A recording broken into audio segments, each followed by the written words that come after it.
Hello Leo, Sun, Moon, Rising and Venus signs. Kamusta po kayo? Sana po ay nasa mabuti kayong kalagayan. Welcome back po sa Star Tarot. At kung bago kayo rito, welcome din po kayo. Please subscribe, like, share my videos, and leave me a comment po kung nakaresonate kayo. Thank you. So yung first card ninyo is your situation. This is your challenge. This is your advice. And this is your outcome. Napakaganda ng outcome ninyo, no? We have 9 of Cups, which is wish fulfillment. So, beautiful. So, yung situation ninyo, masaya, maganda. Siguro may okasyon kayo na dadaluhan. O pwedeng related ito sa celebration within the family, no? Parang ganun. Pwedeng may dito may mga kasalan, pwedeng may kasalan, pwedeng merong anniversary, engagement party, yung ganun ba. So, this is masayang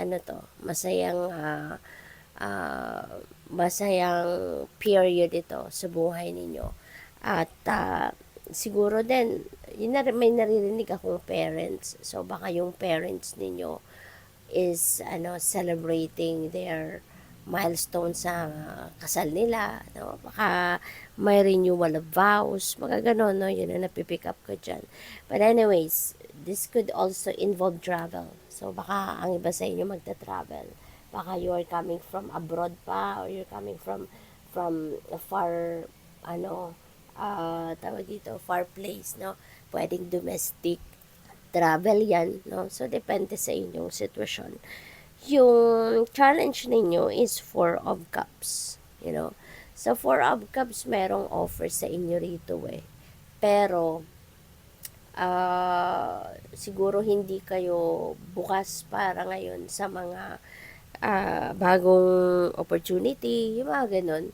So, siguro kayo kasi, nandoon pa kayo sa parang kung sa inuman, nagka-hangover pa kayo, no? Parang meron pa kayong hangover doon sa sitwasyon na disappoint kayo recently. Kaya parang wala pa kayong gana, wala pa kayong interest sa kung ano man ang mga kumakatok na oportunidad sa buhay ninyo at this time. Yung ganon.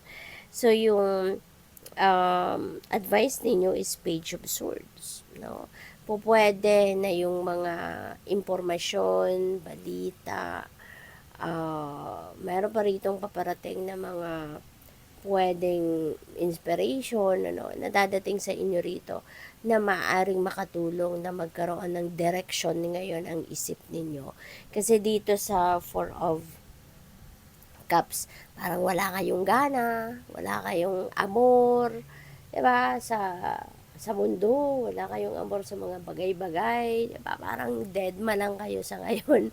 Parang ganoon, nasa stalemate energy kayo. Pero, yung mga impormasyon na paparating dito with the Page of Swords energy, pwedeng mabago yan. O, pwedeng mabuksan yung isip ninyo, maglinaw yung takbo ng isip ninyo sa ngayon with this new information na dadating. So, it might help you change your way of thinking right at this time, no? At baka ito ay magkaroon ng clarity kayo, no? At masayang-masaya, magandang-maganda ang outcome na lahat ng ito kasi merong wishes dito na magka-come to fruition. Kaya parang itong gigising talaga sa natutulog na diwa ninyo. Ito yung gigising sa natutulog ninyong puso, yung ganon. Yung, di ba, nawalan kayo ng gana, di ba, sa buhay, sa mundo, sa trabaho, sa opportunities. Pero ito yung gigising sa'yo. Yung mga may wishes kayo dito na magka-come to fruition.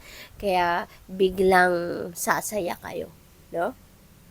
At matutuwa kayo dahil kung ano yung gusto ninyo, ano yung heart's desires ninyo, no, ay mangyayari, no? At kung hindi necessary na lahat, 'di ba? Pero at least, no, there is something dito na gustong-gusto ninyong makuha at yan ay ibibigay sa iyo, no? This is also a time for happiness and joy. Kaya napaka-exciting ito na point ng buhay ninyo. So, tignan natin, kuha tayo ng clarifiers, kuha pa tayo ng kung ano pang mga mensahe para sa iyo. We have King of Pentacles, napakaganda, no? Isa siguro to sa isa-celebrate niyo kasi po pwedeng magkakaroon kayo rito ng promotion. Kasi si King of Pentacles, nasa tugatog siya ng kanyang tagumpay. So, kumbaga, swerte siya sa pera, sa trabaho, sa negosyo, sa career niya. So, kung alin man doon ang meron kayo, na talagang alam ninyong pinagsikapan at pinagtatrabahuan ninyo, yun yung pagtatagumpayan ninyo rito. At po pwede na yun ang isa-celebrate ninyo. Baka may promotion, baka meron kayong ROI, sa ngayon merong fruit of your labor na paparating. So it could be a big amount of money coming your way as well. So, with the Four of Cups, we have Page of Pentacles. So, mga balita ito, magagandang balita, no, napaparating na regarding sa inyong money, career, and finances. Baka ito yung mga balita, no, na related doon sa promotion. So, with the Page of Swords, we have Page of Cups. So, maraming balita, maraming komunikasyon, no, ang papasok sa inyo, Leo, in the next few days, no? At po pwede na yung mga balitang ito could be something na will excite you, no? Aside from makakapagpalinaw ng inyong isipan, makakatulong na magkaroon kayo ng clear direction of where you are heading. This is also information, this is also mga tawag dito, mga balita, detalye na talagang pwedeng magpakilig din sa inyo, no? What else? We have Knight of Wands for Nine of Cups. Ayan. So, may travel talaga kayo, no, Leo. Maaring kayo talaga ay magta-travel because of some kind of opportunity, no? Maaring meron dito oportunidad na paparating, and that opportunity is related, no, siguro sa pwedeng trabaho, career, business, yung ganon. So, tingnan natin kung ano pang mga mensahe para sa'yo. So, by the way, Leo, maraming salamat for subscribing. And if you haven't subscribed yet, subscribe na po kayo. Thank you. So, we have be the best version of yourself and start today. Ayan. So, siguro meron mga opportunity na nandiyan dyan na, nasa tabi nyo na, no, nasa harap nyo na, para mag-evolve kayo into the best version of yourself. Diba? So, take advantage of that now. Maaaring meron dyang opportunities for self-empowerment, there is skills development, yung mga ganun ba, no? That could help you, mailabas mo yung mga talents, skills, and gifts mo, mailabas mo yung galing mo, yung ganun.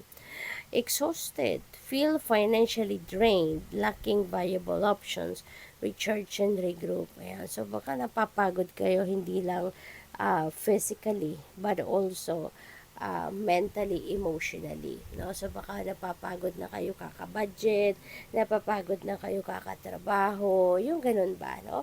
And always remember na kaya kailangan natin ng balanse, di ba?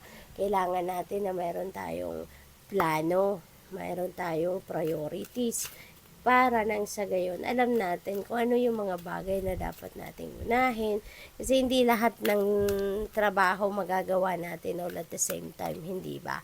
Hindi lahat ng obligasyon, responsibilidad at mga obligasyon natin ay magagawa natin yan all at the same time, diba? Tao lang tayo, dalawa lang kamay natin, diba? Dalawa lang ang paa natin. Kaya, kailangan natin na i-program ang lahat, i-schedule, diba?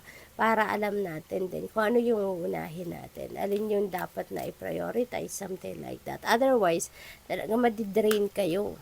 No?